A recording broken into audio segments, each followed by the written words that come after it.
ଜୟ ଜଗନ୍ନାଥ ସାଙ୍ଗମାନେ, ଆଜି ଆମ ଚିଆଁର ହଣ୍ଟର 350 ଟା ବିକ୍ରି ହେଇଗଲା।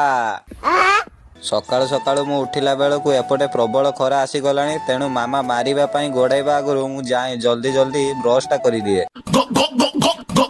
ଆଉ ଆପଣମାନେ ତ ଜାଣିଛନ୍ତି, ବ୍ରଶ କରିସାରିବା ପରେ ପୁରା ଅଗଲା ପ୍ରକାରର ଭୋକ ମତେ ଲାଗେ। ତେଣୁ ମୋର ପେଟର ଭୋକକୁ ଶାନ୍ତ କରିବା ପାଇଁ ଚକୁଳି ସହ ତରକାରୀ ଟିକେ ବାଡ଼େଇ ଦେଲି। ଆଉ ତାପରେ ବାହାରକୁ ଆସି ଦେଖିଲା ବେଳକୁ ଆମ ଚିଆଁର ହଣ୍ଟରଟା ବିକ୍ରି ହେଇଯାଉଛି।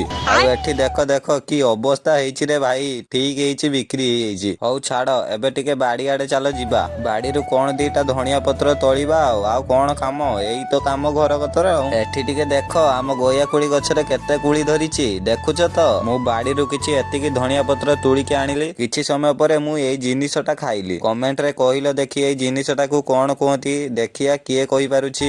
ଏଠି ମୁଁ 20-25ଟା ଏଇ ଜିନିଷଟା ଖାଇସାରିବା ପରେ ଘରକୁ ଗଲା ବେଳକୁ ଗୋଟେ ହେଇଗଲାଣି। ମୁଁ ଏବେ ଟିକେ ଯାଉଛି ଗାଧେଇକି ଫ୍ରେଶ ହେଇକି ଆସେ, ତାପରେ ଦେଖାହବ। ଆଉ ଗାଧାଗୁଧି କାମ ସାରି ଭାତ ଦିଗୁଣ୍ଡା ଖାଇଲି, ତାପରେ ଆଉ କଣ ଧୀରିକିଣା ଯାଇକି ଶୋଇ ପଡ଼ିଥିଲି। ଆଉ ଆଜି ପୁଣି ସନ୍ଧ୍ୟା ବେଳେ ଏଇ ଶୀତରେ ଗୋଟେ କାମ ତୁଡ଼ିଗଡ଼ିଆ ମାର୍କେଟରେ ପଡ଼ିଗଲା। ଆଉ କାମଟା ହଉଛି ATM କୁ ଯାଇ ପଇସା ଉଠେଇକି ଆଣିବାକୁ ପଡ଼ିବ। ତେଣୁ ମୁଁ ସୁଇଟର ପିନ୍ଧି ମୋ ସ୍ପ୍ଲେଣ୍ଡରଟାକୁ ଧରି ବାହାରି ଗଲି ତୁଡ଼ିଗଡ଼ିଆ ମାର୍କେଟରେ ଥିବା ATM କୁ। ଆଉ ତୁଡ଼ିଗଡ଼ିଆ ମାର୍କେଟ ଆଜି ପୁରା ଗରମରେ ଭାଇ। ହଉ ଛାଡ଼, ମୁଁ ATM ରୁ ପଇସା ଉଠାଉଠି କାମ ସାରି ଘରକୁ ପଇସା ଧରି ଆସିଲି। ଆଉ ଘରେ ପହଞ୍ଚିଲା ବେଳକୁ ମାମୁଁ ଘର ବାଡ଼ିରୁ ପୁରା ମାମୁଁ ହାତ ରନ୍ଧା ଚିକେନ ଆସି ଯାଇଥିଲା। ତେଣୁ ଆଉ ମୁଁ ଡେରି ନକରି ଭାତ ସହ ଚିକେନ ବସେଇଦେଲି। ଆଉ ଏବେ ଖିଆଖୁଇ ସରିଲା, ଏବେ ଚାଲ ଶୋଇବା। ଆଉ ଟାଟା, ଗୁଡ୍ ନାଇଟ୍।